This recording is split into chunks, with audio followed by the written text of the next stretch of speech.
Indie animation is something that I've become utterly fascinated by within the last few months. It feels like a massive spit in the face to corporations that have been laying off employees en masse to utilize AI in their work rather than a real human. Indie animation gives small creators the ability to turn their ideas into reality, creating something that can change not only their lives, but the audience who watches it. Art is, at its core, human expression. That's why pictures and videos that AI creates are not actually considered art. They don't possess the soul, the human soul, to be art. And major corporations involving themselves in that is by definition the antithesis of art. But the point is, indie creators working to create their shows without involving massive corporations to have control over their form of expression is objectively a good thing. It's allowing creators to do what they do best: create. With this, we've gotten incredibly successful shows. Look at Lackadaisy, The Amazing Digital Circus, Murder Drones, Cliffside, Spooky Month, The Gaslight District, and the topic of today's video has been Hotel. Was that a good segue? Yeah? No? Okay. Hazbin Hotel's pilot was released on October 28th, 2019 on YouTube. It did stupidly well in terms of views and support, which prompted the production company A24 to pick it up. So to still consider it indie animation is a little dubious, but whether or not it still is now, the impact at hand cannot be debated. 121 million views is actually absurd. I don't think there's any denying that. And while there can be discussions about how the show actually holds up in terms of quality, it's evident that there is a lot of passion behind it. From the director, VisiPop, to the voice actors, animators, producers, etc., etc. And keeping this idea in mind is what led me to take the direction I am taking with this video. But with that being said, I'm just gonna rip the band-aid off right now. I do not like Hazbin Hotel. There are so many things that I fundamentally dislike about it, to the point where I felt like making a video was the best way I could get it all off my chest. At least most of it. I actually originally didn't even plan on watching Hazbin when I did. I had heard a lot of bad things about it, so I kept the show in the back of my mind to take a look at it a lot later. But one of the same friends who had convinced me to watch The Amazing Digital Circus had convinced me and our other friend to also check out Hazbin Hotel. Now, considering how much I like Digital Circus, I tried to go into VisiPop's work with an open mind. Maybe not incredibly open, but enough to give the show a bit of grace that I didn't give Digital Circus originally. And the results of that were, suffice to say, not great. So much so that we got around the midpoint of episode 4 before calling it quits. And I personally didn't return to the show for quite some time. It was actually around the time I started on my Jackson Gangle script that I decided to give Hazbin Hotel another chance, in which I binge watched the entire first season. And then a week later, that same friend who had introduced me to the show was interested in checking out season 2. I needed to as well, so we watched it together, and we finished episode 5 and had to stop. We both weren't particularly big fans of how it was turning out, but later I powered through it so I could accurately form an opinion on it. And yeah, no, my opinion did not change. I still hated the show. However, I will say there is actually quite a bit that I did enjoy about Hazbin Hotel, regardless of my overall negative impression of it. So much so that for this video, I plan on rewatching the entirety of it. All of season 1, all of season 2. I'll be taking notes about everything I like and dislike and talking about it as I go on. But I am going to emphasize this immediately before we get started. This video is not made for people with a massive Hazbin Hotel hate boner, or people who are super fans and assume that it can do no wrong. When rewatching this show, I am going to try to enjoy it. I am not only going to nitpick on the things I dislike, but also try to nitpick on the things I like. There are plenty of people who worked on Hazbin, not just VisiPop. There was a lot of passion put into it, and I don't want to downplay their work just because of Visi's actions. And speaking of which, I know very little, if anything, really about VisiPop. She has a picture with Baby No Money, I know that at least, but I don't really know any of the controversies she's gotten herself into. And for the sake of this video and its premise, I do not plan on looking into it until after. As I said, I'm trying to go into my rewatch with an incredibly open mind, and I don't want any preconceived notion of the director to skew my opinions. Again, VisiPop is not the only person working on Hazbin Hotel. I do not know her past, I do not know her present, and I do not know her personally as an individual. I will look into it, but not until this video is released. or at least in the editing stage. I don't really know yet. So please do not ask me about it. It's not relevant to what I want to go over. Also, just so we're on the same page, I will be watching the Amazon Prime show only. This means I will not be including the YouTube pilots, music videos, or any other outside information that is not contained directly within Season 1 and Season 2. I was considering watching the pilot for this video, but I don't think it's particularly necessary. I was able to get a decent gist as to what the show is about without it. So for the purpose of this video, I won't be talking about it. Still though, if you want to go check it out, by all means. For this video, I will be going through each episode one by one. I'll be explaining the events while interjecting with my praises and criticisms. There are a lot of things I have to talk about in relation to fundamental parts of the show, such as its writing, animation, whatever. But because of how long my tangents will probably get on those, I'll try to spread them throughout episodes. I don't want to pile it on immediately after all. With that being said, I must also mention something very important before we get too far. This video is not done.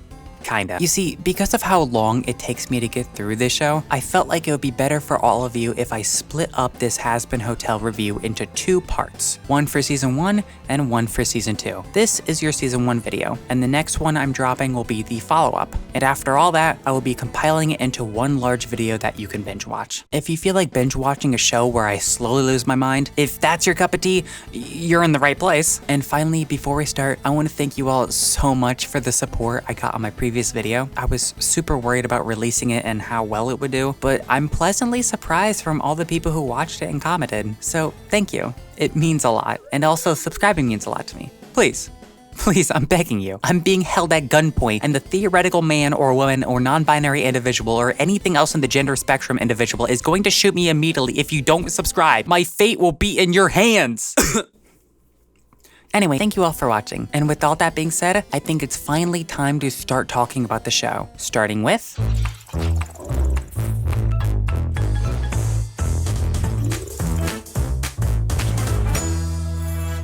First of all, I want to mention this before we get into anything. Is it just me, or is the Hazbin Hotel logo just really cool? To me, I like to interpret these little background images as references to the main characters of the show. The cards for Husk, the spiderwebs for Angel Dust, the cogs for Serpentius, and the heart, I think that's a heart, is it an apple? I'm not really sure. For Charlie and Vaggie, or Lucifer? I'm not sure if that was intentional or not. I actively avoided any outside information when making this video after all. My point is, it's a really fucking cool logo, okay? I like it. So Hazbin Hotel actually starts off with an animation style completely different to the rest of the show. It kind of reminds me of the My Little Pony intro a little bit, and I like it for that. It starts off with biblical references, setting up the show to be immediately very intertwined with the Bible. It is a show based on hell after all, so that was to be expected. But I'll just go ahead and say this right now. I know next to nothing about the Bible. It's not in my particular field of interest, but I doubt I'll have to know a lot of outside sources to make heads or tails of this show, as it seems to do a decent job of setting up the viewer with this intro. It talks about the origins of heaven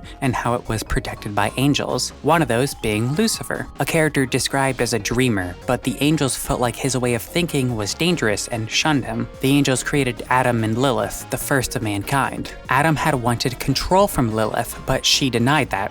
What a girl boss, you go girl. Lucifer had found her and the two fell in love. He was a little prankster and gave Adam's new bride the fruit of knowledge. Heaven wasn't so cool with this, as it allowed evil to enter the world. Come on guys, he's just a little guy. Give him some slack. He just really likes ducks. Don't think too hard about it. Lucifer and Lilith were sent down to hell for their actions, and Lucy Luce lost his will to dream, whilst Lilith found purpose in the sinners with her speeches, inspiring them to take action. Heaven didn't like that idea, and their completely normal and healthy response was to commit mass extermination. Despite this, Lilith still had hope and passed that down to her daughter, Charlie Morningstar, the protagonist of Hazbin Hotel, which leads us to the actual show and animation style. I'll touch on this specific topic a bit later during the episode, but for now let's stick mostly to plot. Vaggie, Charlie's girlfriend, interrupts her during an extermination and asks if she had heard from her mom yet, and Charlie reveals that it has been 7 years since she reached out. This is actually a line I used to get pretty upset about when I first watched it, as I felt like Vaggie worded it in such a way that made it feel a lot more recent than 7 years, and therefore unnatural. But it doesn't bother me as much as as it used to. It's fine. It's such a small nitpick that I can get over when looking at it in good faith, but I do think some different wording could have made it sound a lot smoother and more natural. It's kind of hard to explain, but it's not a big deal at all. After this, Vaggie and Charlie go downstairs to watch a commercial that Alistair, the host of the hotel, an overlord, and the radio demon, he has a lot of titles, created to promote Charlie's hotel. Again, this was a scene that I was super annoyed about when I first watched it, from Alistair's piss boy attitude and certain lines feeling corny, but I actually find this kind of funny now. The daddy issues line got me pretty good. It also does a great job at exposition in terms of Charlie's goals in a way that doesn't feel forced. Anyways, regardless of that, Charlie and Vaggie think the commercial sucks because, surprise, surprise, insulting something constantly isn't a great marketing strategy, no matter how much Duolingo tries to convince you it is. Angel Dust offers to shoot an adult film for the hotel with Alistair. And I gotta say, I forgot how insufferable Angel was early on. I will talk about this a lot more in episode 4, but for the longest time, he was my least favorite character of the entire show. And now I'm being reminded of why. We will talk about Angel more later, so don't forget him. And please don't get too upset at me for bitching about him before we really get into his character. Just trust me. Angel inquires as to why Alistair can't force people to stay at the hotel, and Husk, the bartender, reveals that he's being forced to stay, which the show elaborates on later, but for now we can look past this. What we can't look past, however, is his design. I'm sorry, I'm trying to be as good faith as possible, but I have always hated Husk's design so much. It's so over the top that I can't imagine the animators having a lot of fun with this guy. They make the design feel super OC level, like Visibop designed a fan-made OC of her own show. The wings feel unnecessary, tacked on, and he would look a lot more natural without them. Additionally, I'm not a big fan of the heart-shaped eyebrow things over his eyes. They also feel unnecessary and just make animators' lives a little bit worse. It's not a massive deal, but I think it could have been a little better without them. Of course, I am not a super in-depth artist myself, so perhaps I'm talking out of my ass here. And since we're on the topic of designs, let's just get a few more out of the way. First of all,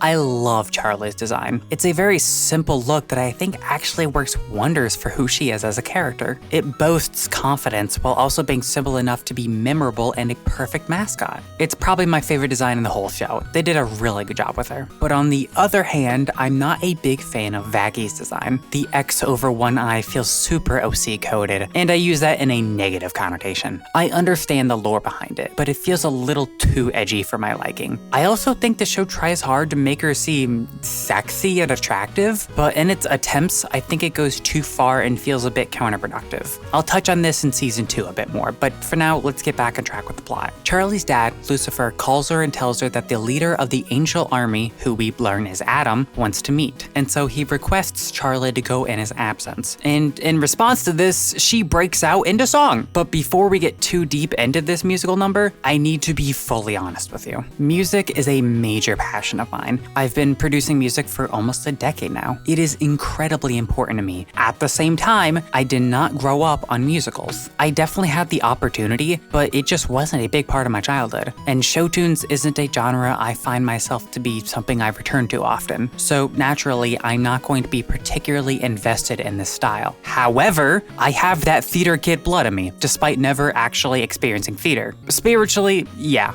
So it's not something I dislike or have a grudge against, but just know it isn't my go-to style. And I'm going to be extra analytical of the music as a result of my passion for it. If that means I get really nitpicky about small details, I'm sorry, you're just gonna have to bear with me. Happy Day in Hell is the first song in Hazbin Hotel. And I gotta say, we're not starting off on a great note. It feels like a pretty generic show tune song with the typical Hazbin flair in terms of writing, which, yes, I will talk about the show's writing style later though. There's way too much to talk about in terms of that right now. But in the context of the song, it doesn't really help all that much. I don't find the concept to be all that funny, that being swearing and wacky, edgy scenarios as crux for humor, and I think the swearing actually takes away from any message the song could be giving. So in both avenues of purpose, the song falls a bit flat for me. However, Charlie's singing is actually phenomenal in this track. Her voice actor in general is just really good, but her singing ability is kinda nuts. She can have super satisfying notes and show a lot of character in her lines. If I turn my brain off in terms of lyrical content, I could definitely get behind the sound of this song pretty easily. The track then switches up to a much more swing-inspired section that, honestly, I really enjoy. Erica Henningsen, Charlie's voice actor, sounds like she's having a blast recording her lines, and it really translates well into the music. It's my favorite part of the song. Pretty well done. On the flip side, I'm not crazy about how it closes out. It feels a bit generic and kind of tacked on. Also,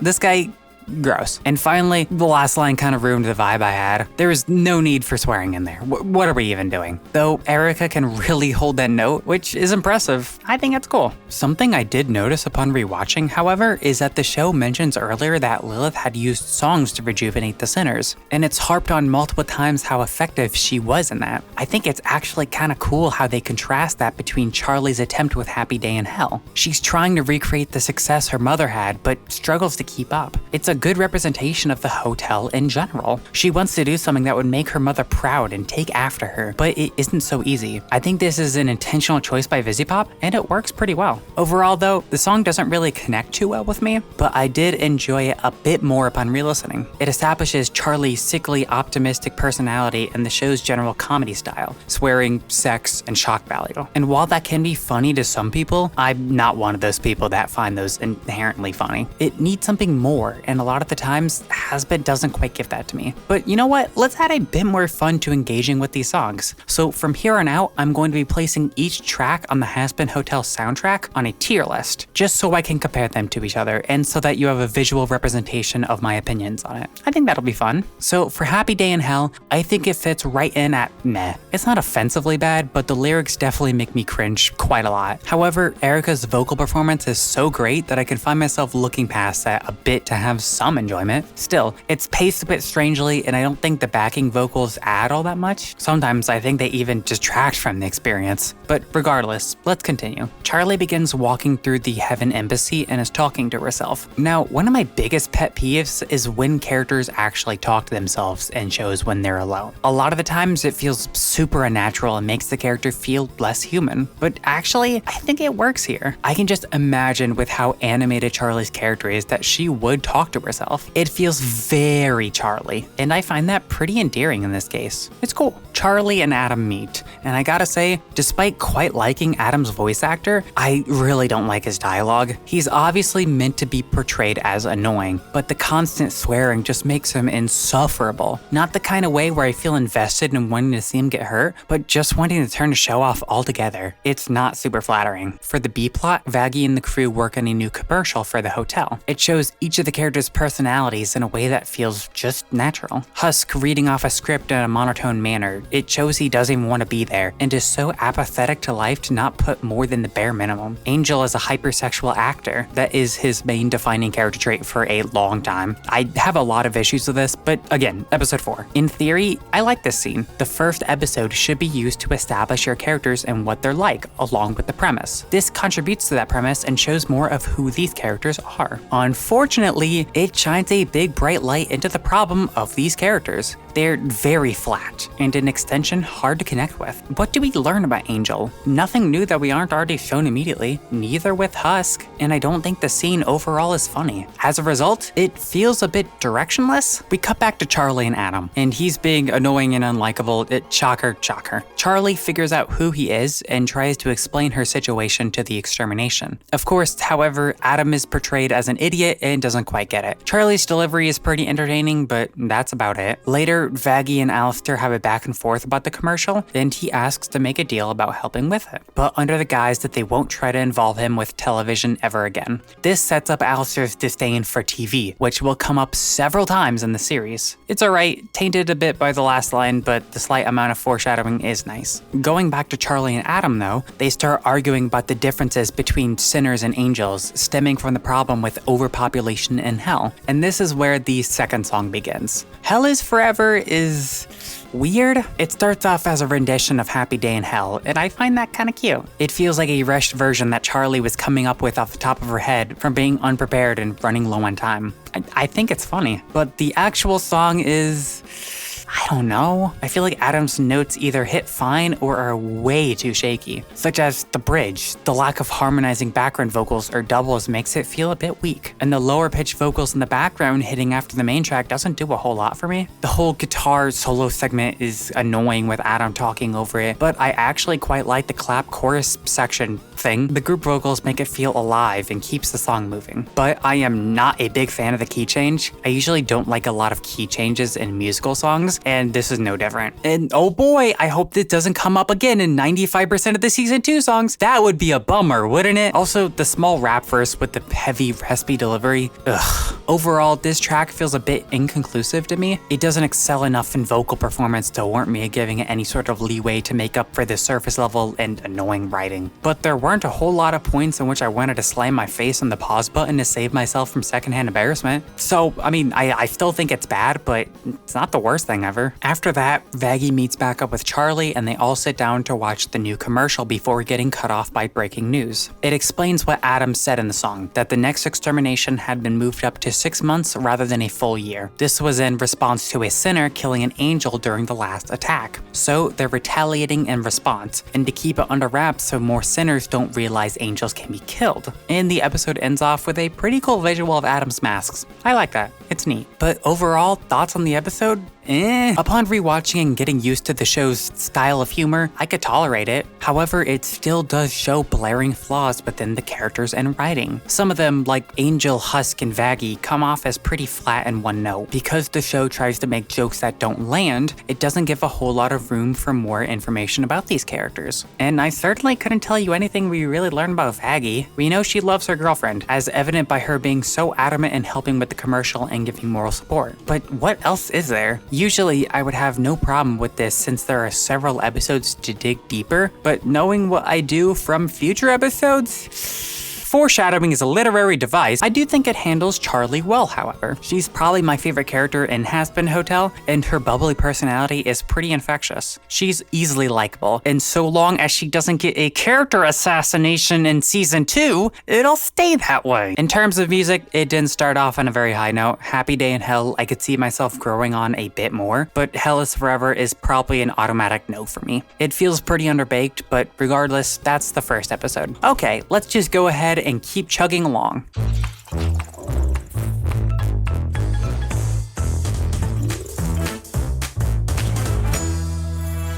I'm recording this episode and the episodes that follow whilst recovering from being sick, so if I sound a little congested, that's why. Just pretend like I sound the same, okay? Thanks. Episode 2 kicks off with Charlie freaking out about the extermination getting pushed up by 6 months. She's not only worried about how much less time they have to redeem sinners, but also the extermination continuously getting pushed further and further up. Vaggie suggests that because of how desperate sinners are upon receiving news of the extermination, they might be desperate enough to try salvation. Charlie clearly likes this idea, but before they could plan too far ahead, Sir Pentious attacks the hotel to find Alistair. And side note, the oh dear on Alistair's cup, it's cute.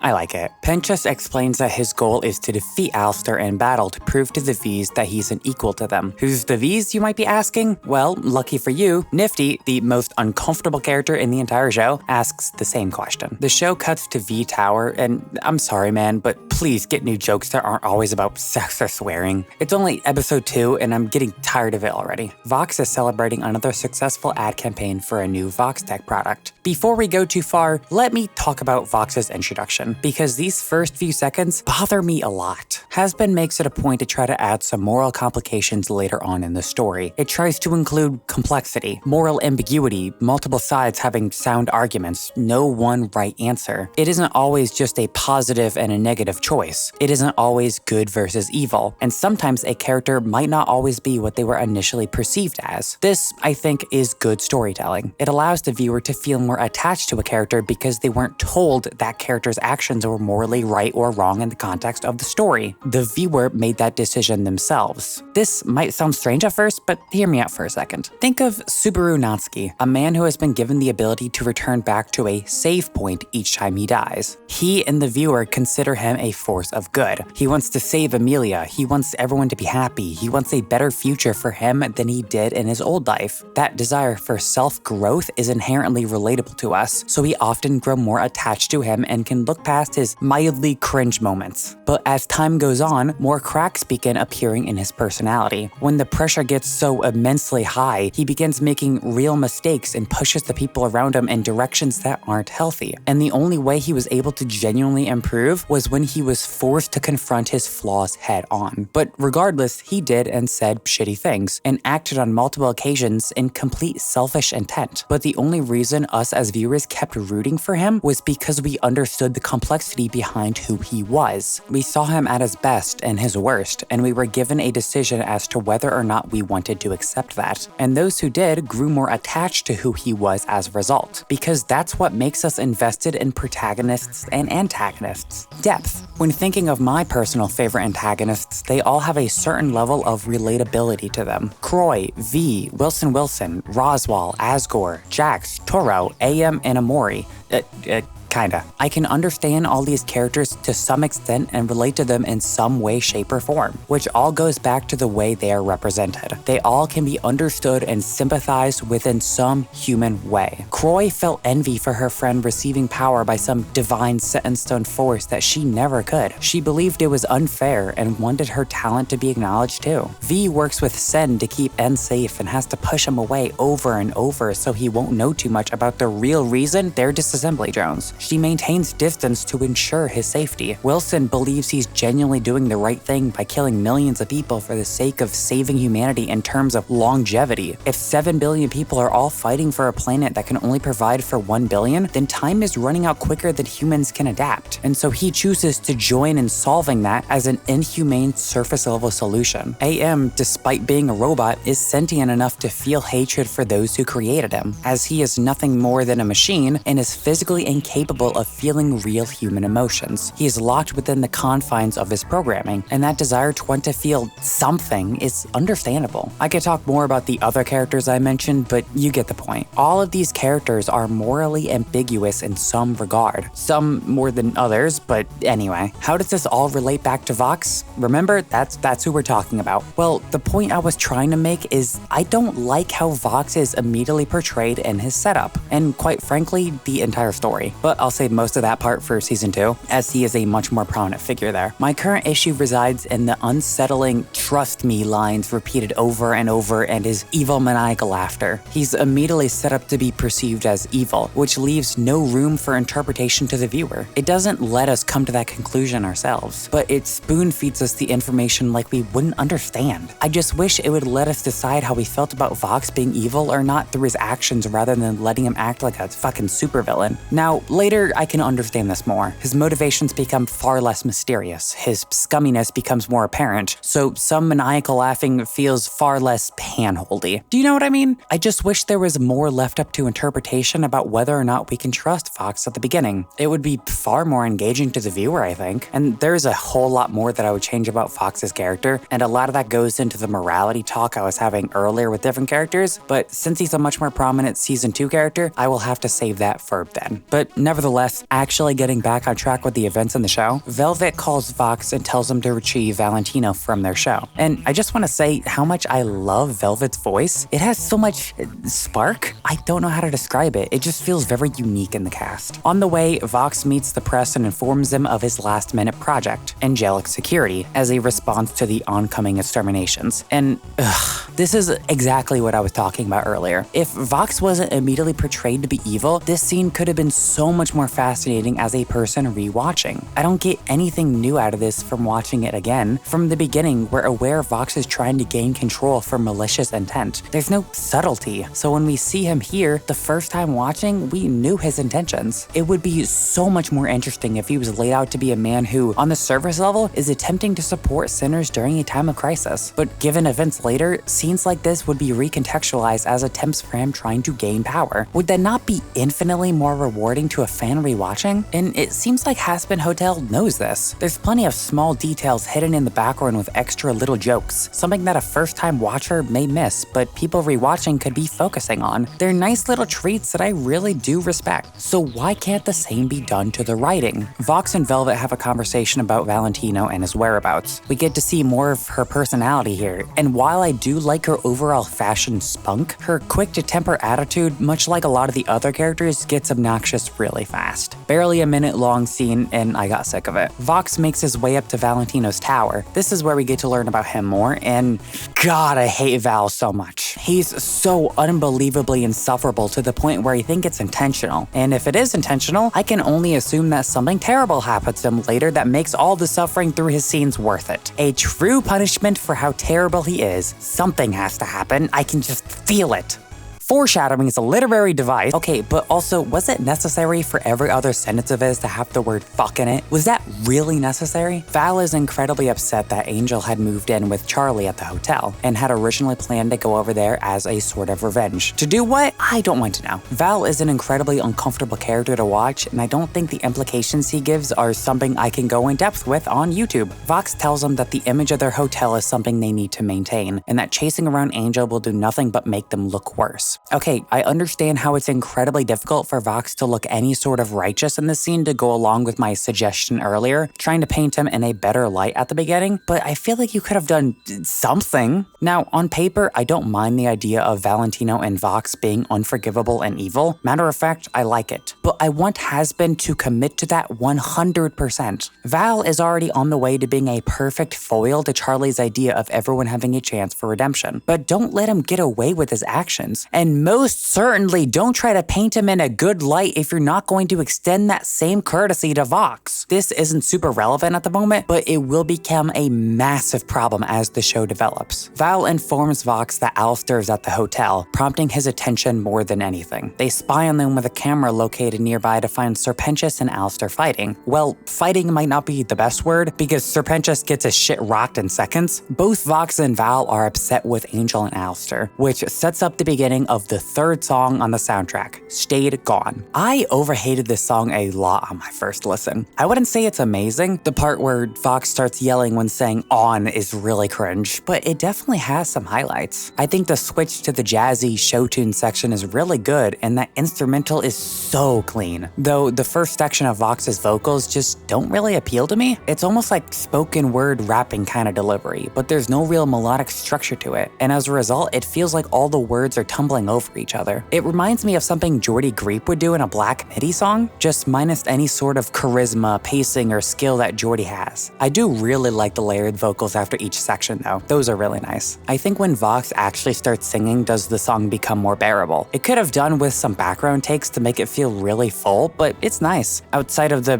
who gives a shit part, ugh. Then Alistair's section starts, and wow, does his radio effect really strengthen his voice in this song? I don't know why, but it makes it sound a lot more natural. And his pacing with the weird spoken word rap thing is a lot better. I also just love his singing and the attitude he has. It's really compelling to me. Genuinely, if this was a solo song, I would listen to this a lot. But his strange formation thing at the end is dumb. This is just trying way too hard, man. Stop. Overall, Stayed Gone has too many flaws for me to consider it good in any form, but it definitely has some of the best moments of the soundtrack so far. The Alistair sections are great. I would love solo versions of those. And with that, I think it deserves to go in meh, but above Happy Day in Hell. I prefer the upbeat, jazzy style more. The V's are discussing the problem with Alistair at the Hazbin Hotel, and ugh, Val is so unlikable, I swear to God. The group decides on an individual to spy on the hotel right as we're taken back to said place. Serpentius arrives at the hotel, and God, I wonder where this is going. But while we're here, let me say that I love Serpentius so much. He is easily my favorite character along with Season 1 Charlie. Consistently, he is the funniest character to watch and the most likable. This man can do no wrong. Charlie and Angel go back and forth on the semantics of her considering Pentius the first real guest, and he seems to be upset about Charlie's view of his interest in the hotel. And okay, here's the thing. When I first watched this, I did not give a shit about Angel feeling upset. He's been pretty much 100% unlikable up to this point with next to no redeeming qualities, so to see him sad doesn't make me feel anything. Now, of course, upon rewatching after knowing everything there is about Angel currently, I can feel a bit more for him, but the problem is when this is situated. I think there needs to be some more moments where he's compelling for me to feel sorry for him. Vaggy's right to criticize him. He hasn't done much to make him out to be positive in my eyes. The group sits down to play a game to learn more about each other, and this scene is cute. I think Charlie is really endearing here, and while it doesn't progress the plot, it's nice to sometimes have these scenes that are just fun and lighthearted. No complaints here. I think the next scene is kind of funny just from an ironic stance. Angel, the actor, is incredibly stiff in his delivery just because he doesn't want to be there, while Pinchas, the spy, is going all out and looks to be genuinely enjoying himself. It's goofy. I like it. Angel gets upset and leaves to go lay down. And again, watching him spiral and deal with Val connects with me more now, but as a first-time viewer, I wasn't connected to Angel in any way. I feel like stuff like this would work so much better if there were at least 2 or so moments where he's enjoyable to watch. We don't get those until after he starts undergoing an arc, which really sucks because of how long that takes. But anyway, when Angel goes downstairs to start drinking, he catches Pinchas setting up cameras to spy on the hotel, which prompts them to fight. After he gets called out in front of Charlie and Vaggie, Vox taunts him for failing at his mission, and Pinchas accepts his fate. Then it starts with Sorry begins playing. Oh boy, oh boy, oh golly gee. Oh gee willikers. This song is bad. I don't have to hide that fact. I love Sir Pinchas, but I don't think he has a particularly great voice for singing with his snake lisp thing, and the Vaggie and Angel vocal lines are so obnoxious, and shocker, Charlie is the star here. Her silly lines of response do make me laugh a little, however, she isn't given a lot to work with in terms of melody and writing. It's really cringe. Thankfully, it's a pretty short song, but yeah, nope, this song is bad. It's awful actually. I'm putting in the awful tier. Nifty, you're right, I hate this song too. I do like how Alistair's motivations are kept pretty vague and he more so functions as a mysterious anti-hero of sorts. It's hard to tell, but regardless, that's the episode. Episode 2 is definitely an episode. It has higher highs than episode 1, significantly lower lows though. Val ruins any scene he's in, fuck Val, but I've talked about most of my opinions on this episode, so let's just move on quickly then.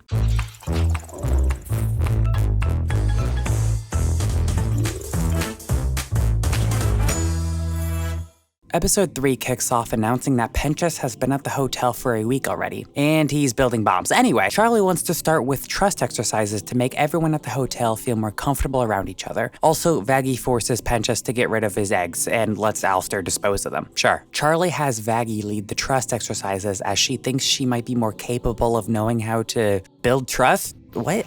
I don't, sure. Whatever gets the plot moving, I guess. She has the characters falling down and being caught by the rest of the cast and threatens to hurt them if they don't do it. That's obviously the best way to build trust. And again, Angel is the most insufferable person ever, but who would have guessed? Nifty continues to be grossly weird, I don't like her, and Vaggie is now suddenly confident in her ability to make trust exercises. Sure, keep rolling. Oh god, Angel has an idea, never mind, go back! Alistair has a reunion with a new character, Zestel, and they make small chat. Side note, it's sometimes kind of hard to understand Zestel with his vocal effect. I wish it was toned down just a little bit, please? The two make their way up to a meeting whilst an egg accidentally gets left on the elevator. The name bit, it's cute. I like it, I laugh. We get to meet some more of the overlords, and most of them fit and make sense for the world, but who are you, and why are you so different compared to everyone else? I'm sorry, they look dumb. There is no other word for it. Maybe it's the color palette, maybe it's on account of the fact that she is so much bigger than everyone else.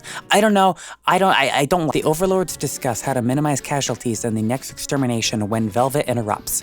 Yeah, I like Velvet, she's fun, she gets a pass. She presents the head of a dead exorcist as proof of the ability to kill them, suggesting that the plan should be to fight back against Heaven, only to be argued against by Zestel and the rest of the overlords. And then we're given the next song in the soundtrack, Respectless. First of all, Carmilla's voice in this song feels so forced. Like it sounds so unnecessarily dramatic that it makes me audibly cringe. And as much as I love Velvet's voice, it's not really supported by the lackluster attempt at an electronic hip-hop fusion. It feels like a parody more than anything, and the trending and tender lines are so forced that I can't take it seriously at all. Overall, an unpolished, disjointed, forced song that ends too abruptly for any great qualities to come out of it. I don't like it at all. It's bad. It's going in bad. Alistair has the egg follow Carmilla and Zestel as they leave to gain more information while we cut back to what the hotel gang is up to. And yep, I still hate Angel, so we're gonna be here for a while. Also, why do they keep making Nifty weird? It's really uncomfortable. Please stop. Vaggie kink shames like a loser and then decides to bring out trust in the friend group by murder. Sure, why not? But as she continues to talk, it's clear it's more of a way to prepare the group for the upcoming extermination. She feels like a failure for not getting people to trust each other, and I could be really sold on this if Vaggie's voice actor had more emotion and didn't feel a bit stiff in her delivery. And maybe if Vaggie had more actual character rather than just Charlie's girlfriend, but that's neither here nor there. Vaggie literally says, if I can't help you, what's the point of me? And honestly, in the context of the show, she's kind of right. Her only function is to help Charlie when she's feeling low and to further progress the plot. There really isn't anything else. Sure, she gets some backstory moments later, but who is she as a person? What are her quirks, her interests, favorite things, least favorite things? What makes Charlie more interested in her than anyone else that she felt like dating her? What makes Vaggie's personality unique compared to everyone else? I really can't give you an answer, and that feels like a problem with the show's writing. And speaking of the show's writing, let's take a detour to really talk about that. One of the most notorious things about Hazbin Hotel is its dialogue. It's no secret that the show's talking can be one of the most obnoxious things for viewers, and for some, it can be a deal breaker. And I don't blame people for giving up on the show solely because of the dialogue. For a while, I did too, and while I have grown to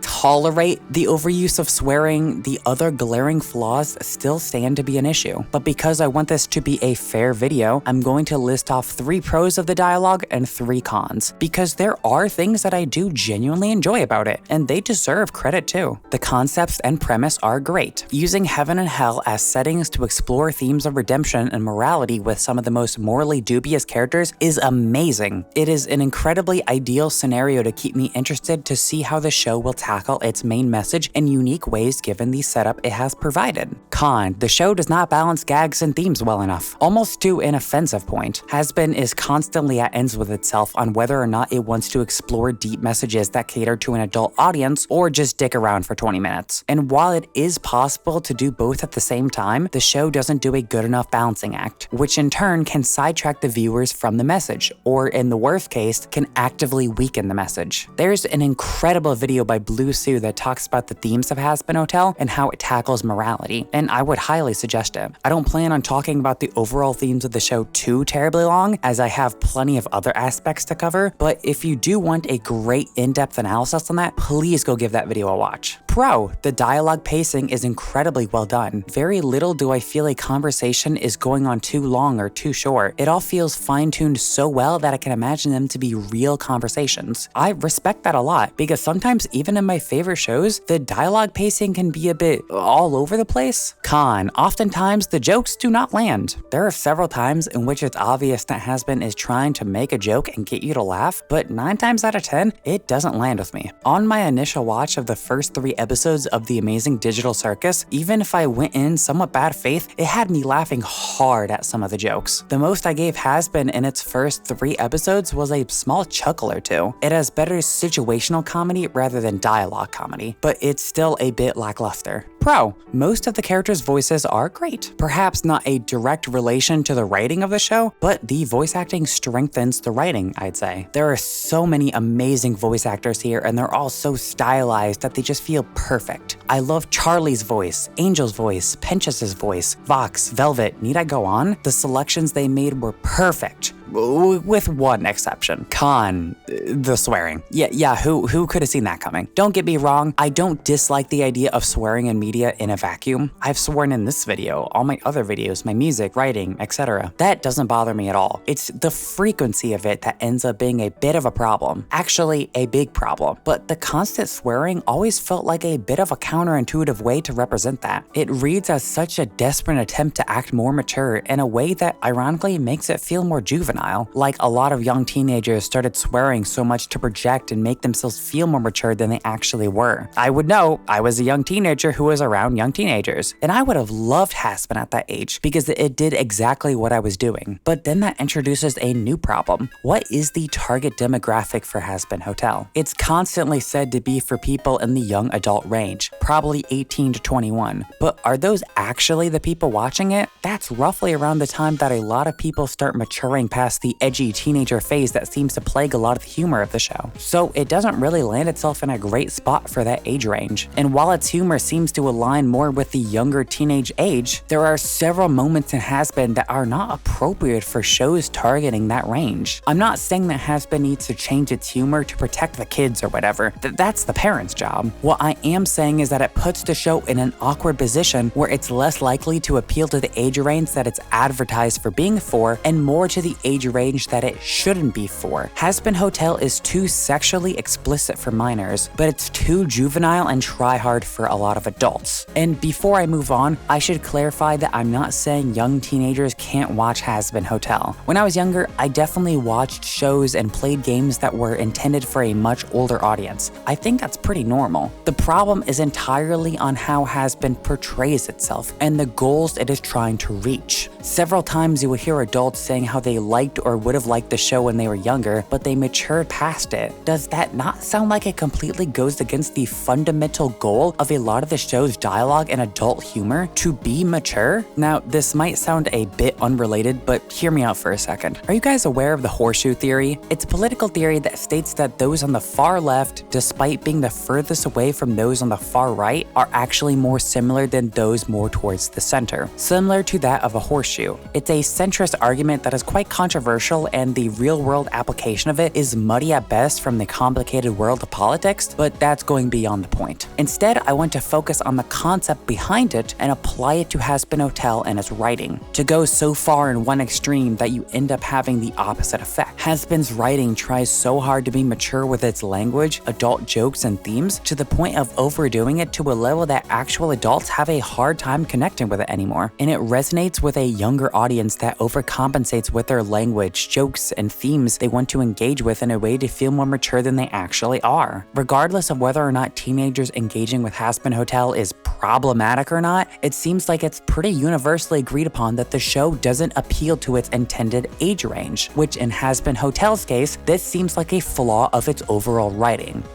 Okay, I think that's enough about that for now. Let's continue with the actual show. We cut back to Zestel and Carmilla, who is troubled by the dead angel. Zestel concludes that it was her actions and decides to break out into song. Sure, okay, why not? Whatever It Takes is another song that I just cannot connect with at all. Zestel and Carmilla's voice are just so overly dramatic that it feels comical, and the power guitars just don't have any actual kick in them to really let myself get engrossed in the vibe it's trying to create. I think it's an issue of the vocals being too high in the mix while the rest of the instrumental is being completely overshadowed. And then Vaggy's part comes in and the dichotomy between the two is jarring. Maybe she needs more high-end to match the mix of Carmilla's voice, but as it stands, it sounds like she's recording it in a different studio to a point that it's detrimental. And because of how over-the-top Carmilla's voice actor is going with her singing, Vaggy's minimalist performance just doesn't hold up all that well, along with the lyrics continuing to reduce her down to nothing more than Charlie's girlfriend. It's less notable of an issue in season 1, but it does come back up to be a real problem later. Overall, yeah, it's not good. The duet part puts a spotlight on how little these voices blend together, and the instrumental doesn't impress me at all. It's going at the bottom of bad. It doesn't make me cringe super hard enough to be awful, but it's surely not getting a lot of compliments from me. Alistair inquires as to what the eggs overheard and then proceeds to Aura Farm, though the reinforcement that the character's singing is a real canon part of the world that everyone seems to think is normal is really funny. I love that. Charlie and Vaggy make up, but some of the dialogue is a little strange. I'm sorry, I put pressure on you.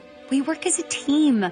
What pressure? Vaggy kept insisting and you asked like once. There was no pressure. The group seems to be on better terms after Vaggy's trust exercise. Admittedly, yeah, it's nice to see Angel being more tolerable. He's really chill when he's not sexually harassing everyone. Good for you, Angel. Oh, also Serpentius gets his egg back. End of episode. I kinda wish we got to see the scene where the characters connected during their fight so we could actually learn more about their dynamic and who they are, but whatever. I shouldn't have expected good writing from this show. I don't know what to say about this one, really. It had 2 back-to-back bad songs, some decent moments, some not decent moments. Overall, it's a Hazbin episode. Hopefully the next one will be better, right? Foreshadowing is a literary device.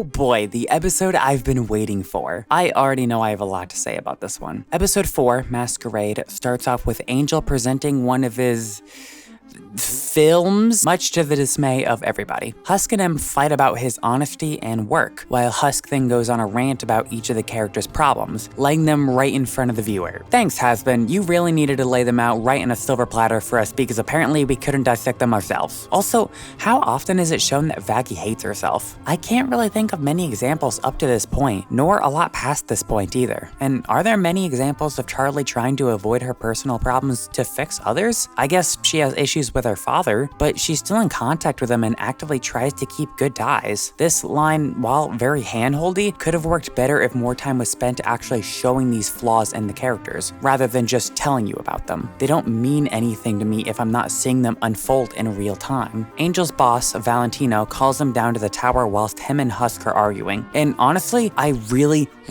like this sequence. Husk's retorts piss Angel off a lot, but much like Husk had criticized him for, he puts on a poor facade of indifference, proving the exact point Husk was making in the first place. And we can see how Charlie's face contorts from overhearing Angel's phone call. While on the surface, her pushing him to stay to finish their exercises could be seen as just her trying to push the hotel to do better, I like to imagine a part of her kind of understood the gravity of what Angel was going through, and perhaps she was also in part trying to keep him out of harm's way. See, this is what I want from the show. There's more interpretations that could be had that are grounded in reality. It doesn't tell you exactly what Charlie was thinking, but shows you her actions as a result. It lets the viewer decide her intentions, and I think that's great. I will praise this heavily. It engaged me on some level, and I think that's very well done. Charlie decides to convince Val to let Angel spend more time around the hotel and interrupts him during a film shoot, and he's clearly very panicked at the idea of her being there. Angel's genuine fear mixed with the uncomfortable nature of Val is done great. The performance sells it, the animation sells it, everything sells it. I have no criticism so far. I also like how the manipulation of Val is shown to us. He seems good at tricking Charlie of an innocent facade, whilst you can see how terrified Angel is in the background. I think it's pretty realistic and unnerving. Even more unnerving though is the next scene, which is what the warning was for at the beginning of the episode. And yeah, this scene makes me incredibly uncomfortable. I'm not going to show you it.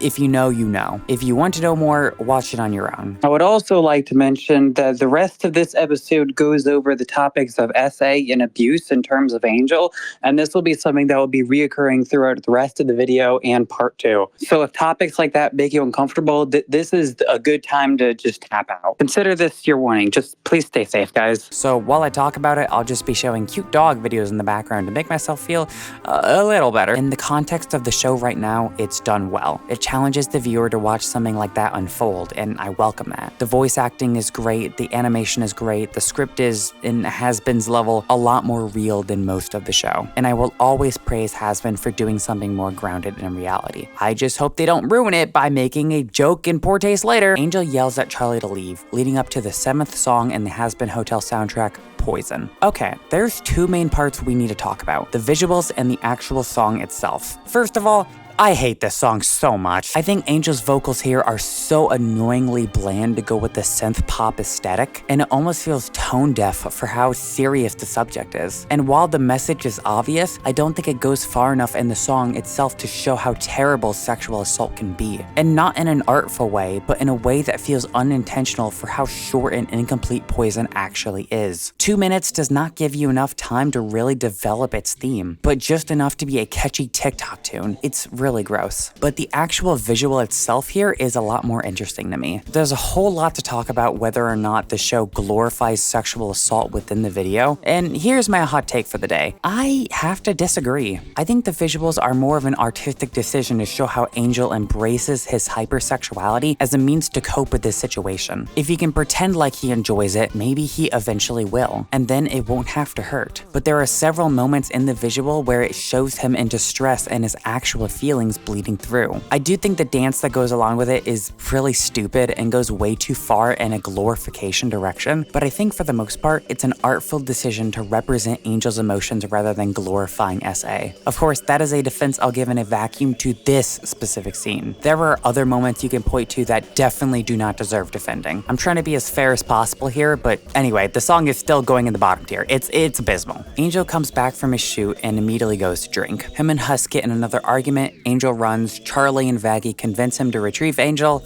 Yeah, that's pretty much it. Next scene. Husk finds Angel at a bar getting high, and this guy tries to spike his drink in front of another person. Real smart, man. I'm sure that won't go wrong. And it immediately goes wrong. Husk drags him out, and they have another argument. And while it starts off fine, it quickly dissolves into another problem with the show's writing. Angel starts opening up about more of the real problems he's facing on impulse. And I'm sorry, but I don't like this. It's so on the nose that it feels insulting to a viewer. Like we couldn't tell this was what Angel was doing. It's pretty clear and a realistic response from him, but spoon-feeding us this information feels demeaning. Like the show doesn't expect us to make that conclusion ourselves. Show, don't tell. Show us that Angel acts like this. Show us how much it affects him, but don't have him laying it all out on a silver platter. It makes it so much less satisfying to dissect and engage with the content. I want to understand Angel's thought process because I chose to understand. I want to put in effort to get him and the subtle actions he does. But telling us point blank doesn't make it subtle. It feels like Hazbin is waving around the point in midair like, do you get it? Do you understand the message yet? Instead of trusting its viewers to put two and two together. Have faith in your audience. It can go a long way. Husk opens up about how he was once an overlord, but lost it all when he made a bet with Alistair for his soul. Connecting with Angel about how they both made decisions that they can't take back. Okay, this is starting off pretty good. What's gonna happen next? So things look bad and your back's against the wall.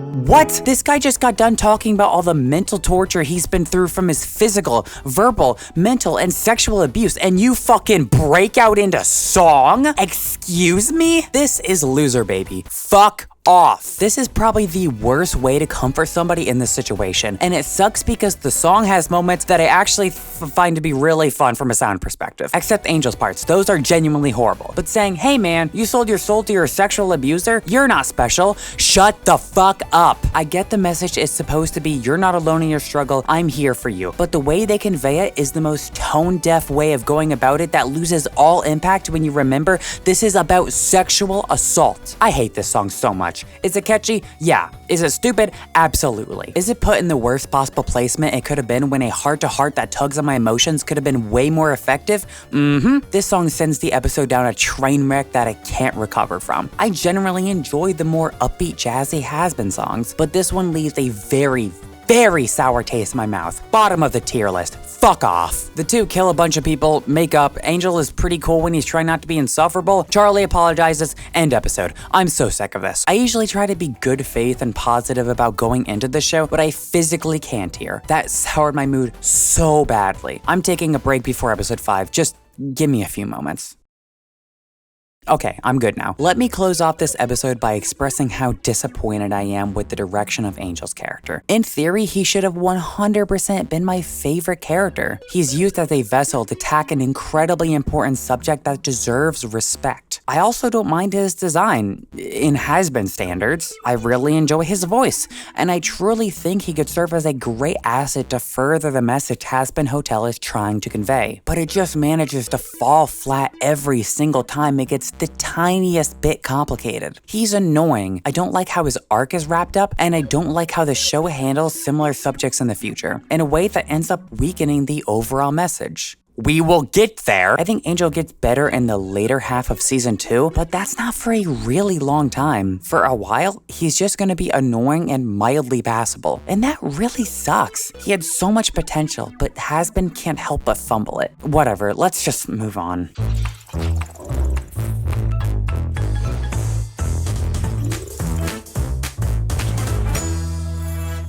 Vaggie wakes up to find Charlie having a freak out over the hotel not working. She suggests asking Charlie's dad, Lucifer, for help, much to her dismay. Charlie reveals that her father had let the exterminations begin from a meeting, but has a revelation. She thinks that Lucifer can get her a meeting with Heaven, but hesitates to call him. She talks briefly about her issues on communicating with her dad as a result of his seeming lack of interest in her unless he's bored. Okay, this is interesting. Surely the show will explore this and the nuances of this theme and won't drop it immediately after one episode, right?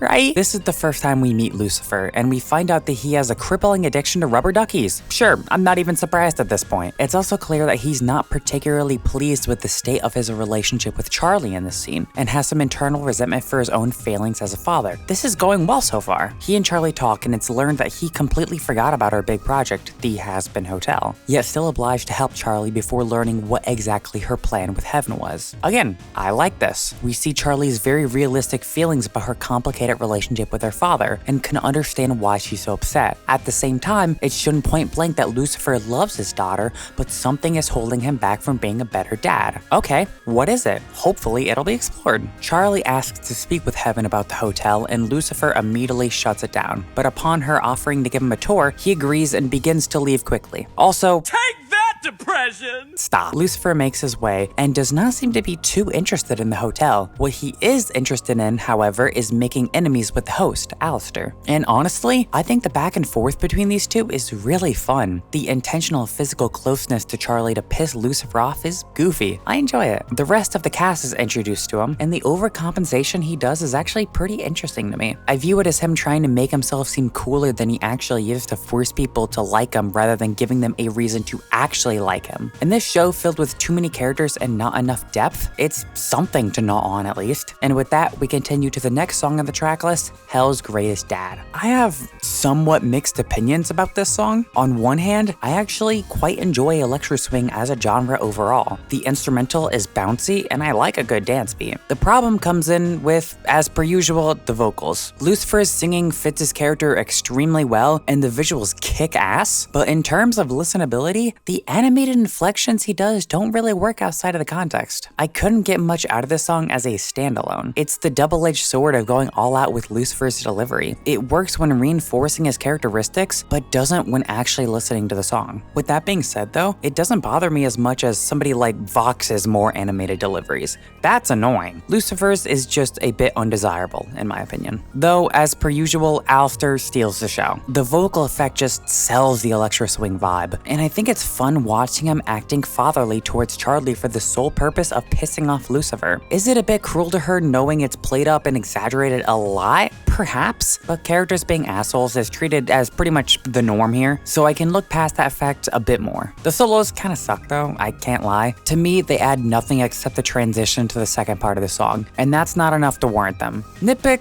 Yeah, still, I'm iffy about them. And speaking of which, the second part is just okay. No strong feelings. I like the rivalry between the two and the self-awareness of being in a song, but the actual sound of it is just eh. Anyway, the song ends with this random ass lady named Mimsy, and yeah, Lucifer, you're right. Who the fuck is this? We'll get to it. But for now, I can end Hell's Greatest Dad by saying it's a song that I'm not that upset at. Lyrically, it's fine. Instrumentally, it's fine. Vocally, it's fine to But honestly though, it's my favorite song so far. I find it kind of endearing. It goes in decent. Anyway, we meet Mimsy. She and Alistair used to know each other back in the day, and I really like her voice, honestly. It's charming. Alistair, Lucifer, and Charlie continue the tour while Mimsy has a back and forth with the rest of the hotel's inhabitants. Mimsy tells some of Alistair's backstory, in which he appeared suddenly and started killing overlords left and right, while broadcasting their screams on a radio for all to hear. And she says this all in the most, oh my god, I'm gonna aura farm and be edgy, please take me seriously voice ever. You're so fucking tough, bro. We cut back to the rest of the gang doing the tour when Husk interrupts Alistair. He explains the problem with Mimsy showing up, probably with her getting in trouble with another sinner. The two go back and forth, Alistair aura farms some more, next scene. Charlie is trying to convince Lucifer of her plan, and he is just not paying attention. But finally, he does open up about his problems with her mission. Lucifer doesn't see good in sinners. He believes they're all too far gone to be heaven material, whilst also mentioning how strict heaven is. Loan sharks come in and get Mimsy just in time for Lucifer to use them as an example to prove his point. Instead of Lucifer helping his daughter fight off the loan sharks and repair the hotel, he decides to use it to reinforce his argument, because winning the argument is more important than one wanting the best for your daughter. Fuck you, Lucifer. Alistair Orr farms some more while Lucifer continues to be the worst dad of all time, rubbing his point in Charlie's face while she's clearly unhappy. And when she calls him out on this, he immediately gets sad. But before we get into that, we go back to Alistair and Mimsy. And I really like him defending the hotel and its actual purpose. Despite him being sadistic and the most stupidly edgy man of all time, it's nice to see him actually caring about Charlie's vision, at least as far as we know. Still, I really like that. I also really like the rest of the cast just eating popcorn and literally being put on the sidelines. It's silly. Charlie and Lucifer argue more, which leads to the next song more than anything. I don't like this song. Truly and honestly, I'm not a fan. I think both of the vocalists, Charlie and Lucifer, are quite good in some of the show's best, but the overly clean and pop-like guitar ballad just feels tacky to me. Kinda lame and generic, if I can be blunt. But the real problem I have is how it resolves Lucifer's problems as a dad. It frames his issues as the result of Heaven's inability to cooperate with his dreams, and as a result, he went into a deep depression. Yet he states how much he wants to protect Charlie and love her, but her reminiscing upon his impact on her as a child seems to break all of this built-up emotional baggage in a way that seems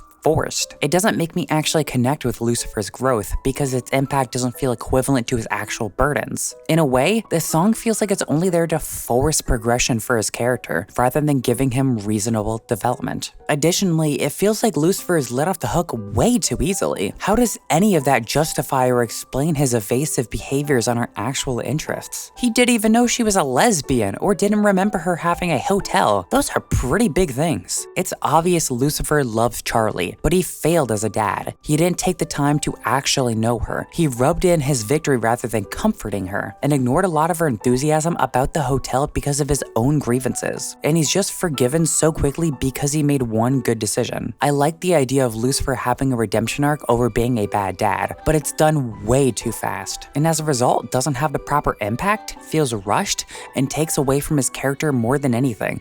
Oh, I'm so funny. It's going in bad tier behind respectless, but ahead of whatever it takes. I don't like it that much. The episode ends with Lucifer agreeing to set up a meeting for Charlie in heaven. She decides to take Vaggie with her, much to Vaggie's dismay. Roll credits. Overall, episode 5 had some of the show's most endearing moments that I quite liked, the best song on the soundtrack so far, and a bad follow-up. It's a step up from the status quo I expect from Hazbin Hotel, but it still has major flaws, especially in the writing department. It could be done a lot better, but what am I to expect at this point? I'm just gonna try to enjoy the good parts about this show an extra amount to make up for the not so good parts. But regardless, let's continue on to episode 6, shall we?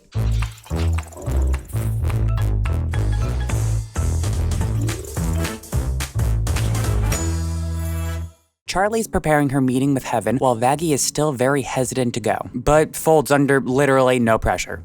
Awesome. Angel comes back from a long day at work, but Cherry Bomb, another new character, because we didn't have enough apparently, blows up the wall to make her appearance. Okay, sure. Why not? Charlie convinces her with a stack of cash to take the cast out on a night of fun while she's in heaven. She leaves and Sir Pinchas notices Cherry. Apparently the two are rivals and oh my god, bruh, he's down bad! Charlie and Vaggie make it to heaven, and after a small bit of complications, we meet Sarah and Emily. By the way, Emily is just a heaven version of Charlie. There really isn't much else to her. Anyways, what the fuck is this song? This YouTuber background music pop-ass song with a random key change for some reason, horrible singing from this guy, a badly paced switch up, and an ending that makes the song seem much more dramatic than it actually is, all for the price of 1 minute of your time. It's incredibly underdeveloped, completely unnecessary, annoying, so much so that I can't talk about it for more than 30 seconds. There is nothing to like about this song. Top of the bottom tier, right behind Poison. It's slightly worse than that song. Adam and Lute find out that Charlie and Vaggie are up in heaven, and Sarah comes down to confront them. We learn that she was hesitant about the exterminations, but only allowed it for the sake of Heaven's safety. I mean, it's not like they had much pushback according to Charlie, since apparently Lucifer practically just allowed it to happen just fine. What a great guy though, letting his people die for free. He deserves that redemption song. You go, girl. Charlie leaves the hotel room to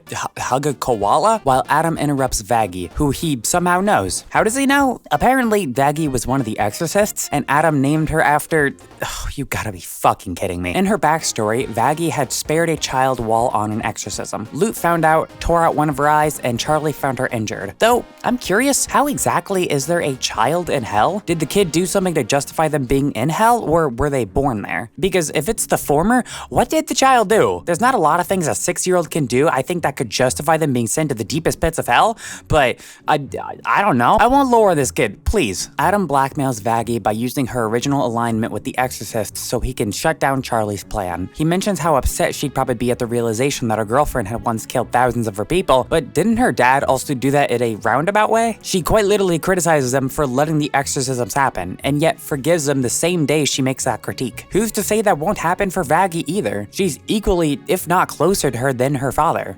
Anyway, back on track, the two start their meeting about redemption. I think the dictionary bit is funny, especially with how relatable it is in presentations. That's cute. Then, Charlie shoots an important question at Adam that can dictate how the entire show goes in a thematic sense. What are the qualifications for getting into heaven? It's an incredibly important factor into deciding how Charlie's plan goes in terms of redemption. See Blue Sue's video that I mentioned earlier for a more in-depth explanation on that. Adam's list of qualifications are, to put it lightly, pretty vague. Adam was the first human soul in heaven, but considering his personality, I just don't understand how. It really calls into question the standards for heaven when you compare him to someone like, I don't know, Husk? He seems like a pretty chill guy to me. What did he do that Adam didn't? And if he changed over time to what he is now, what caused that change? As far as I can remember, it's never really elaborated on too much. Adam opens up a viewing portal thingy to see what Angel is doing, and we find him at a club. Penchas wants to buy Cherry a drink despite the fact that she bullies him, and oh my god, he's actually just a freak. Okay. Cherry encourages Angel to take drugs to push away his problems, and he's put in a situation of whether or not he wants to maintain his path for redemption or throw it all away to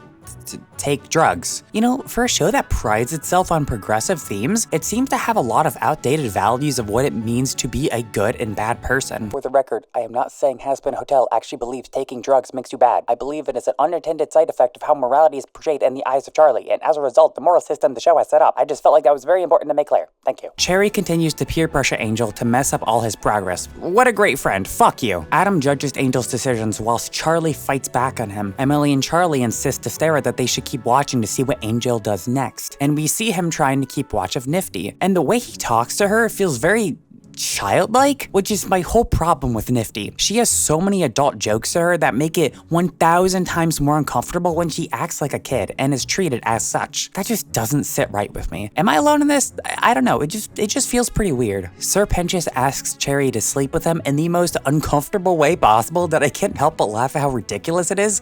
I love this man, which makes it so much worse when the show decides to have people forcibly take him into the sex room against his will. Okay, Hazbin Hotel. Do you want people to take this topic seriously or not? On one hand, we see how horribly it affects Angel and his mental state in the entire show. But with Penchas, it's used as a joke? Making light of the topic you spent an entire episode building up to illustrate how harmful it is kinda weakens the point you're trying to make, I think. It's like Hazbin Hotel is playing on both teams and still losing. The joke was fine until this part. Why couldn't they have just left it how it was?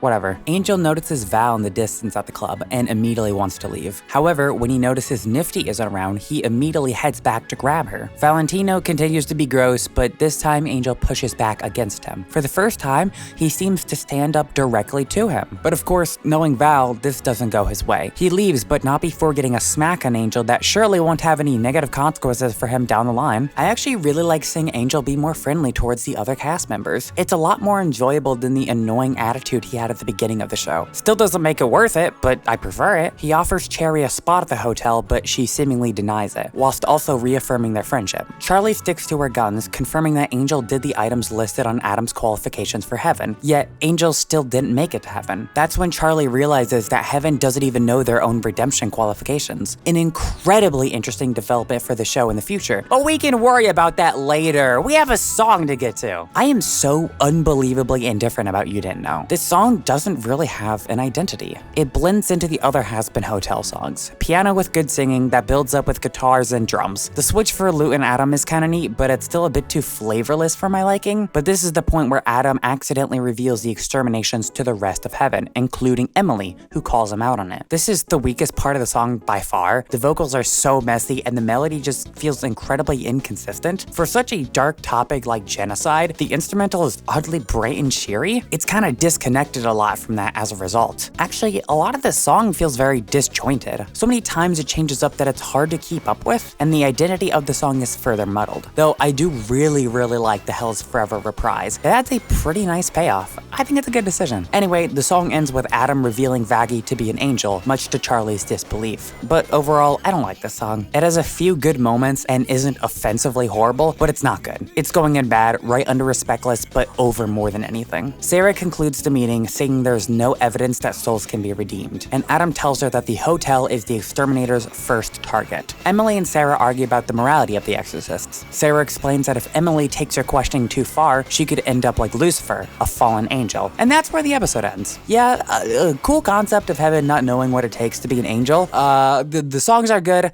Yeah, it's an average Hazbin Hotel episode. What more is there to say? Just move on.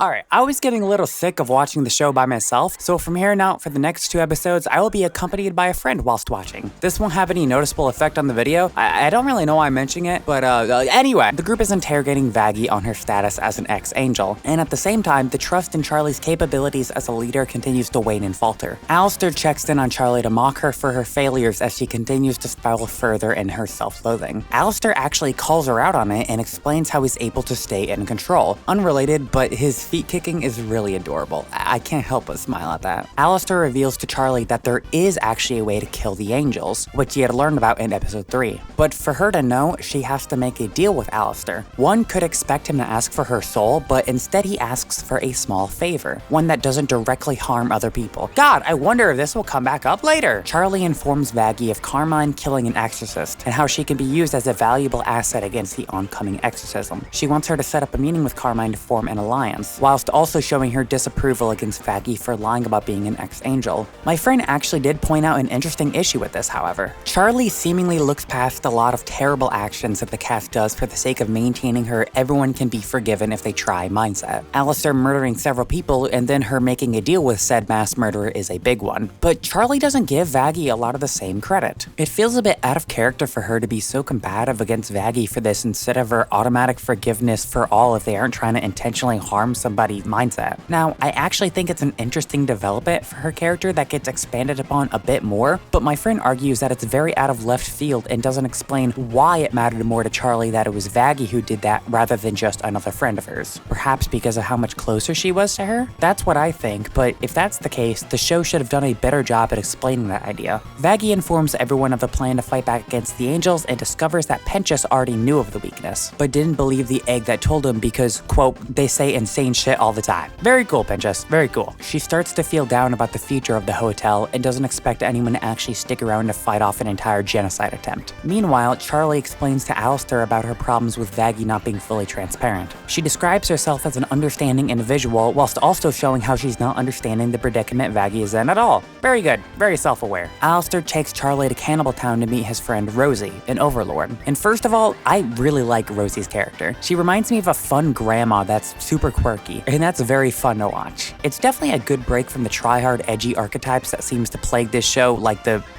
plague. Charlie and Alistair ask Rosie to utilize her cannibals as soldiers for the fight against heaven, and surprisingly, she agrees very quick. But on the other hand, Vaggie struggles immensely to convince Carmine to join their side. Every single point she makes, Carmine has a rebuttal towards, and after the exchange is over, the two begin fighting. Rosie organizes Cannibal Town for Charlie to convince them to join the resistance, but the main problem in recruiting them all is their collectivistic mindset. And one of the specific cannibals, Susan, is very difficult to work with. Honestly, this entire sequence is really funny to me.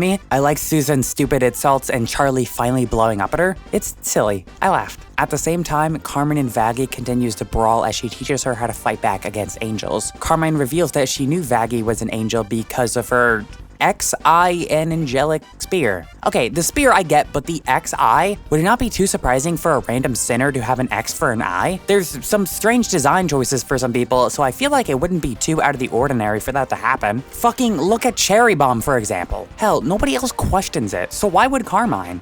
I don't know, it's a small nitpick more than anything. Also, how does Vaggie not know that angels are weak to their own weapons? Her eye got stabbed out by an angelic weapon. What the fuck? Anyway, we move on to the next song in the soundtrack, Out for Love. It's another boring fusion song, but this time it has Spanish influence. You know, I think that's cool, but it doesn't do anything interesting with the instrumental in the minute and a half outside of some chord changes and a key change, which I'm already getting sick of. I hope they don't do that in every single song in season 2. That would be just awful. The problem with this song comes again from the lack of vocal layering, not making the chorus hit as hard as it could, not enough development, and having no real purpose. It doesn't do anything to add to the show in my opinion. It just reinforces what Carmine and Vaggie were already talking about in a different format. I just don't really care for it. I think it's better than Respectless, but worse than Hell is Forever. It's bad. Moving on. Rosie and Charlie talk about her complicated feelings on Vaggie, and I actually do like this for the most part. It allows Charlie to work through her emotions without the need for a grand gesture in musical format or whatever. It feels a lot more natural and down to earth. It feels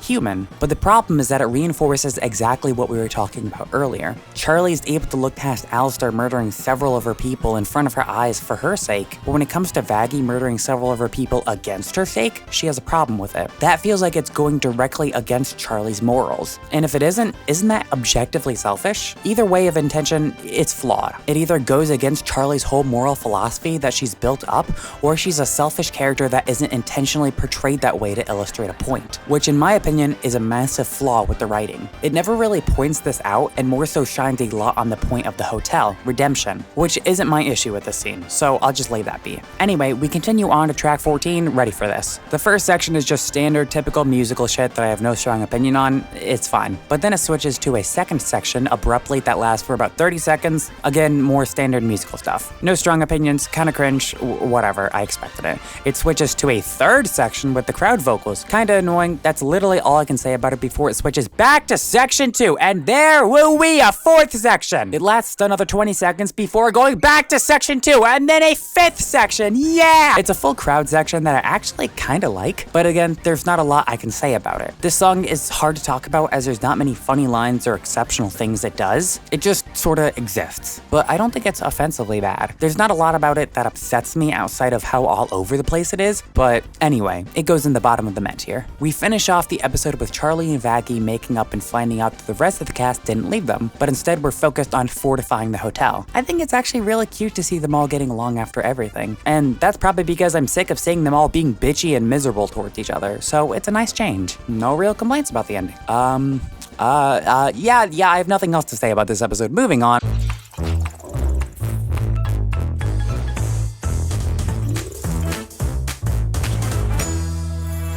The episode begins with Vox monitoring the hotel and laughing at them for attempting to fight against the exorcists, believing it to be fully pointless. Then we shift back to the group preparing for war. Pinchas is functioning as a general and the best character in the show still. Nifty is attempting to stab Angel Dust, and Vaggie tries to motivate the cannibals. Fox continues to watch whilst Charlie gives a great speech about murdering and redemption, and then they all get drinks in hopes of not being hungover for the big fight. Let's pray! Alistair and Nifty talk about stuff. Hux notices Angel has changed to not be fully addicted to his after work and during work activities, which is very good, by the way. I'm super proud of you, Angel. Very cool. Pinchas tries to confess his feelings to Cherry Bomb, fails miserably, and runs away after giving her a compliment? This dynamic feels very forced and gets more forced later on. She just doesn't care, and apparently she started caring more, but I'll get into my problems with that in season 2. Just pin it for now. Or don't. I don't care anymore. Charlie begins to break down as she fears the fight that's about to happen, so Vaggie calms her down by, breaking out into song.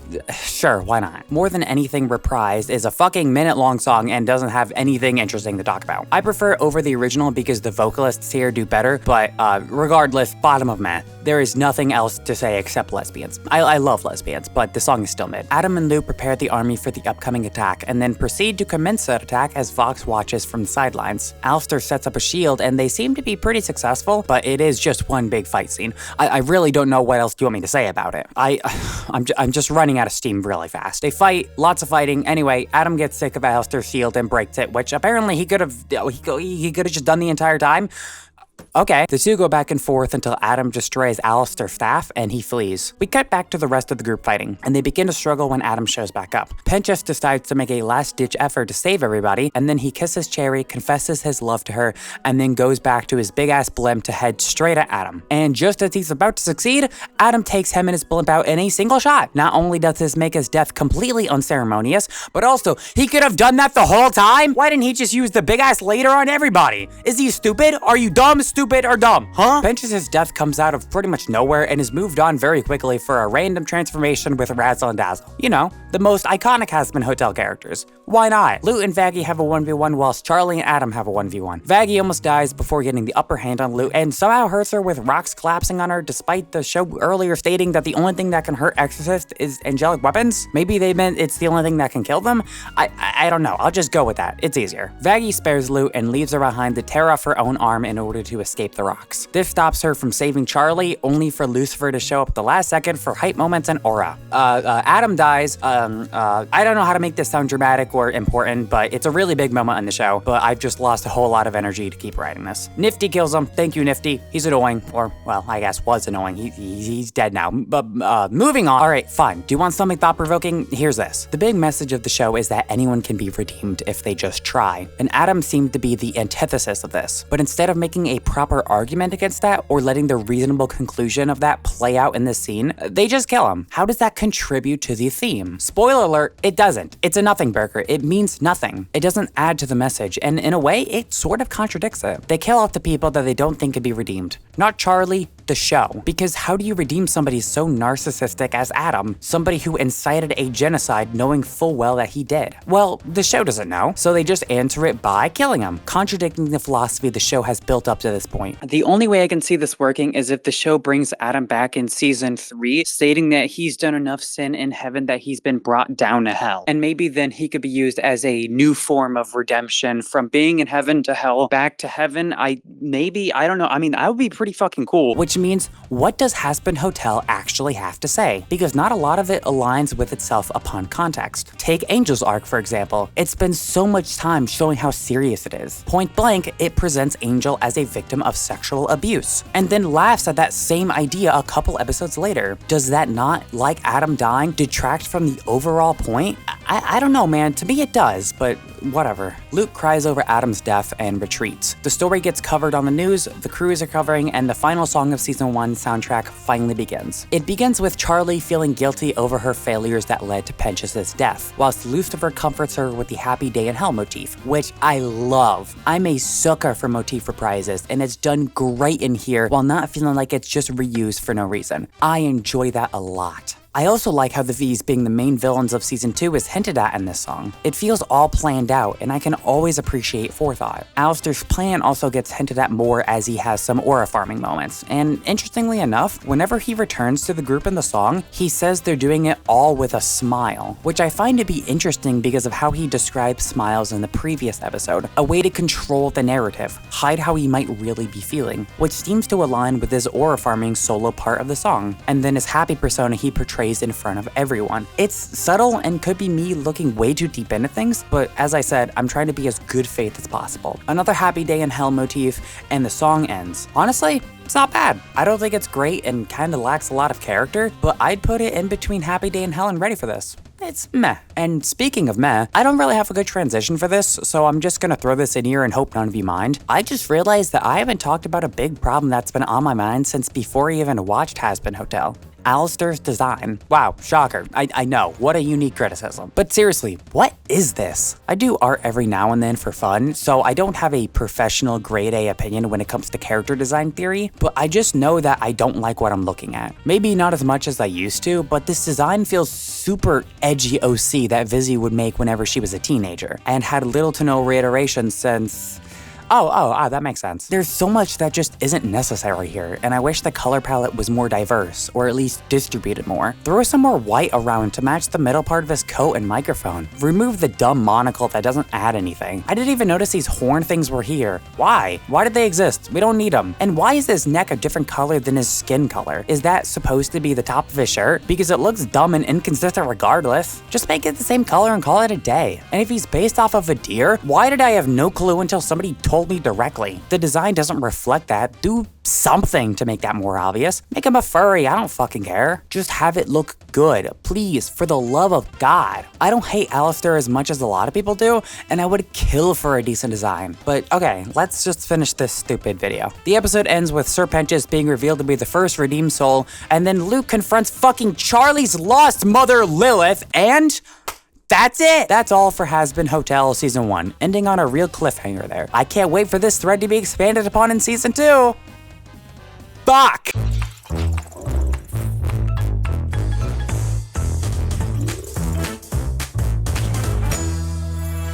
Okay, so before I close this video out, let's talk briefly about the entirety of Season 1. It's bad. Yeah, it's bad. What more did you expect? When I finish the Season 2 video, I'll go really in depth about the overall issues with the show in a concise, somewhat concise manner, but I'll touch on a few parts briefly. Number 1, it contradicts itself. This is in the form of Angel, his SA, and the joke in relation to that with Sir Pentious, along with Adam's death and the overall message of the show. Number 2, it tries too hard to be mature, which inadvertently makes it feel less mature. Horseshoe theory, remember that? Number 3, there are too many characters, and as a result, not enough time is spent developing them on an equal high quality level. Instead, time needs to be allocated more for the quantity of characters in a way that very few of them get meaningful arcs. Number 4, quite a few of the songs have likable qualities to them, but are brought down by the lyrics, performance, strange arrangement decisions, or context surrounding it. Number 5, there's a whole lot of care put in the back into this show. The voice acting, animation quality, production, all great. Number 6, when a joke lands, it lands pretty well, but when it doesn't land, and that's some of my very brief thoughts on Hazbin Hotel Season 1. Can't say I liked it, but I will be returning for Season 2 in my next video. If you're confused as to why this outro is so short, it's because of that very thing. Two-parters are a little complicated when it comes to portraying my thoughts, so I'll save them all for the second part. The shorter this video is, the quicker I can drop the next one. Season 1 commits a lot of sins that I hate about writing in rapid succession. It would be an insult to mature shows to consider Hazbin Hotel mature, and it suffers greatly from diminishing returns. As I continue to watch it, I have less and less to say. You can literally see this on how long I talk about each episode. Pretty much without fail, as each episode passes by, I have less to talk about. Because really, what more is there to say about Hazbin Hotel? It has the same flaws over and over, and I can't just keep repeating the same problems. That's boring. Yeah, the writing is frustrating all the way to the end. Big shocker. It does have its good moments, but those become so few and far between that it doesn't make up for the overall problems. It becomes harder to give the show the benefit of the doubt, and as a result, I just kind of ran out of steam. But you know what? Let's hope for Season 2 to change that. I remember enjoying Season 2 considerably more than 1, even if it still suffers from the same issues that run parallel to the show. So when I return to you all with that video, we can only hope that it will be revitalized to discuss more Hazbin Hotel with you all. So before we close out, let's get back to 2 more threads that I started earlier. First of all, the tier list. This is the final tier list for Season 1. The majority of the songs fall into the meh category, roughly being 5 out of 10 in quality, in my opinion, and bad, which can range from 4 to 3 out of 10. It starts with Sorry being the only 2 out of 10, Poison being the only 1 out of 10, and the other 2 being zeros. And finally, Hell's Greatest Dad being the best song in Season 1, as a strong 6 out of 10. It's decent. I can find it significantly more endearing than the rest of the soundtrack. Here's hoping Season 2's soundtrack to be better. For my sake, at least. And finally, let's answer the question I posed to myself at the beginning of this rewatch. Did I enjoy Season 1 of Hazbin Hotel more upon rewatching it? Honestly, kinda. Don't get me wrong, I still have several problems with it, and I would never consider this thing good. But going in with the intention of enjoying it definitely made it a little easier to suspend my disbelief and just accept the show how it is. Of course, that waned a lot as I was nearing the end, but I did enjoy myself more. On the flip side, however, the flaws become much more apparent as well. Plot holes, power inconsistencies, thematic contradictions, all of it was more obvious this time around. So while I did enjoy Hazbin Hotel overall more than I did before, the negatives of it really become more clear when you sit back and look at it through a critical lens. It's better, but not even close to good. So with all that being said, I don't really have much more to add. Thank you all so much for watching and sticking through this massive video. If you want to see more reviews and character analysis, consider subscribing to the channel. I might post some behind the scenes stuff on my Twitter, so you can follow me at Basilcord on there too. And with all that being said, I hope to see you all again very, very soon. Bye bye for now.